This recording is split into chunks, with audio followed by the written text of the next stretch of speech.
Student, second application ampere circuital law, इसमें हमको लेना है एक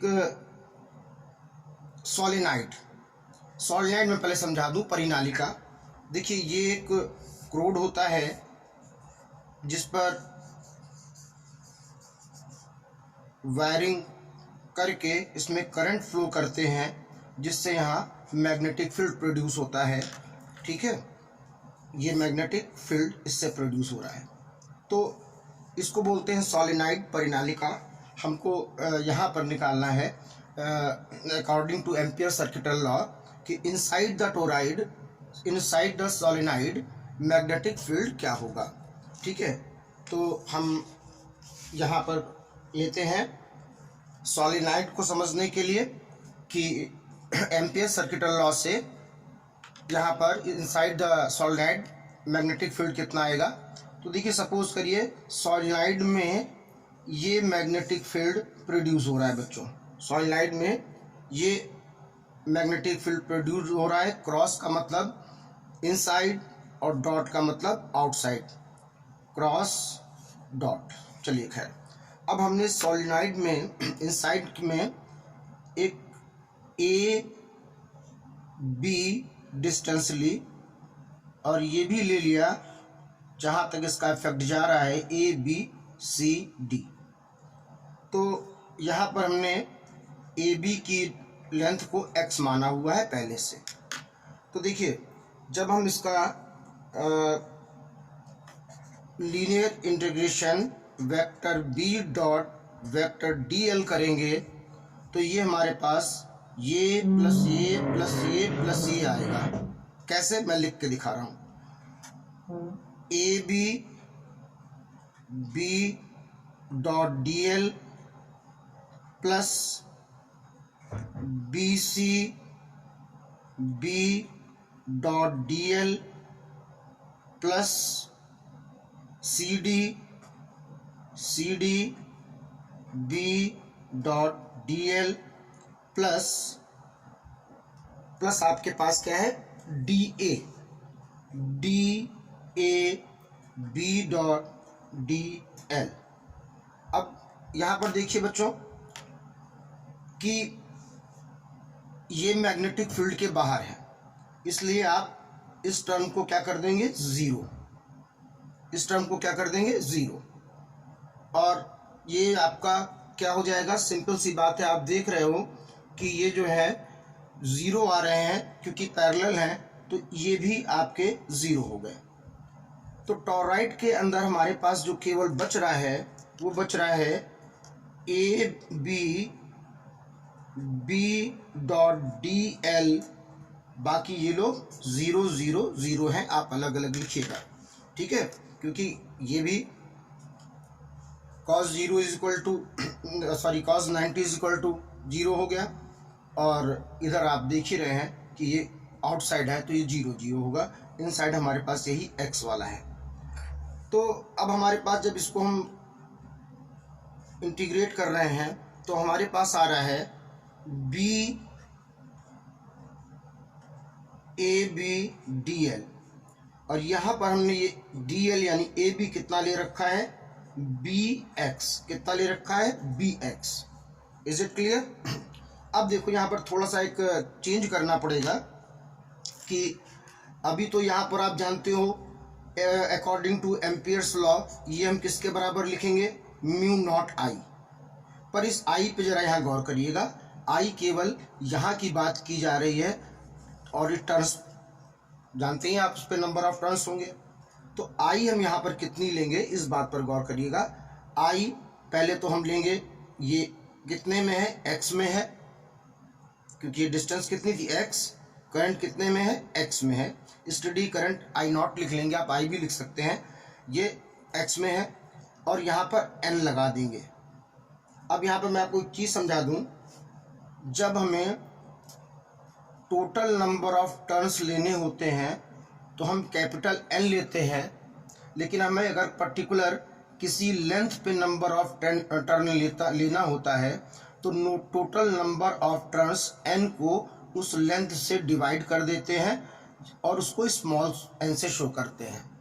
यानी टर्न यूनिट पर लेंथ, प्रति एकांक लंबाई पर फेरों की संख्या, इसलिए मैंने यहाँ पर n लिया है क्योंकि ये पूरे टर्न्स को नहीं लेंगे, एक x डिस्टेंस तक लेंगे। तो इसको हम फिर से लिख रहे हैं, म्यू यहाँ से पास थ्रू होने वाली करंट है एन एक्स आई नॉट, जिसको कि आपने अभी कहा बी एक्स। तो x और x कैंसिल हो गया, आपके पास सोलेनाइड में आ गया mu not an I not, ये आपके पास फार्मूला आ गया इनसाइड द सोलेनाइड। ठीक है, इनसाइड द सोलेनाइड। अगर आपसे कहता टर्मिनल पे कितना बी होगा, तो टर्मिनल इसके दो हैं, आप कर देते mu not an I not upon 2, ये हमें टर्मिनल पर मिल गया। तो ये भी इम्पोर्टेंट है बच्चों, इसके लिए तैयारी करिए। और अब हम लास्ट अपना ले रहे हैं, लास्ट हमारा है एंडलेस सोलेनाइड, ऐसी परिनालिका जिसका सिरा हो ही ना, इसको टोराइड भी कहते हैं, इसको हम लोग टोराइड भी कहते हैं। ठीक है, और सिरा विहीन परिनालिका भी कहते हैं, मतलब ऐसा सोलेनाइड जिसका सिरा हो ही ना, एंडलेस, यानी कि ये इस तरह बन जाएगा, और इसका नाम देते हैं टोराइड का। अब इस पे आप वायर के टर्न्स लेंगे, कॉइलिंग करेंगे, इसमें करंट आप देंगे आई, मैग्नेटिक फील्ड प्रोड्यूस होगा, वही मैग्नेटिक फील्ड हम निकालने जा रहे हैं ड्यू टू टोराइड। तो पहले हम जो निकालने जा रहे हैं टोराइड, वो इनसाइड द टोराइड है, टोराइड के भीतर निकालना है। तो ये भी आपके लिए बहुत इजी है कि देखिए, सबसे पहले हम किसी एक छोटे पार्ट पर b का लीनियर इंटीग्रेशन करते हैं, vector b dot vector dl, जो कि आपको मालूम है क्या आएगा, b dot dl cos 0 is equal to 1 हो चुका है। ठीक, अब जब हम इसे ऐड करेंगे तो हर पार्ट इक्वल लिया गया है, तो b इक्वल आएगा और b कॉमन ले लेंगे, समझ लीजिए ग्रांड टोटल कर रहे हैं, तो ये आपके पास आएगा dl। अब आप खुद सोचिए, सारे dl को अगर हम ऐड करते जाएं तो हमें सरकमफ्रेंस यानी कि हमें क्या मिलेगा, परिधि मिलेगी। ठीक है, हम रेडियस इसकी a मान लेते हैं, तो यहाँ पर सरकमफ्रेंस परिधि कितनी होगी, 2a। तो हम सारे dl का ग्रांड टोटल अगर लिखेंगे तो हमारे पास आएगा b2 ये हमारे पास आ गया। अब एम्पियर सर्किटल लॉ से इसकी वैल्यू हम क्या लिखेंगे, म्यू नॉट आई। अब यहाँ पर भी आई पे थोड़ा गौर कर लें, आई पे जरा सा गौर कर लें कि यहाँ पे कौन सी आई है। तो अब हम यहाँ पर अगर total number of turn capital N ले लें और स्टडी करंट आई ले लें या आई नॉट ले लें, ठीक है, तो हम कह सकते हैं कि जो भी यहाँ पर करंट आ रही है वो क्या होगी, वो आप सिंपली आप लिख सकते हो कि वो करंट आपके पास होगी म्यू नॉट एन आई, या आई नॉट भी लिख दीजिए, b2 आप इस चीज़ को लिख सकते हैं। उसके बाद जब आप b की वैल्यू निकालेंगे तो आपको क्रॉस मल्टीपल करना पड़ेगा, म्यू नॉट 2 फिर म्यू नॉट 2 इधर आ गया, आपके पास आ रहा है एन आई नॉट अपॉन ए। ये आपका टोराइड एंडलेस सोलेनाइड के लिए बी का रिलेशन हो गया। देखिए, मैंने हर जगह केवल आपको एक तरीके से बताया है, ना आपको इंटीरियर उसमें लीनियर इंटीग्रेशन में रेखीय समाकलन में अटकाया है, ना कहीं अटकाया है। सिंपल कहा है कि आप सारे पार्ट को अगर ग्रांड टोटल करोगे तो सरकमफ्रेंस आएगा। ये बात मैंने इसके पहले वाले डेरिवेशन में भी समझाई थी, तो इसी इजी बेसिस को आप कर सकते हैं।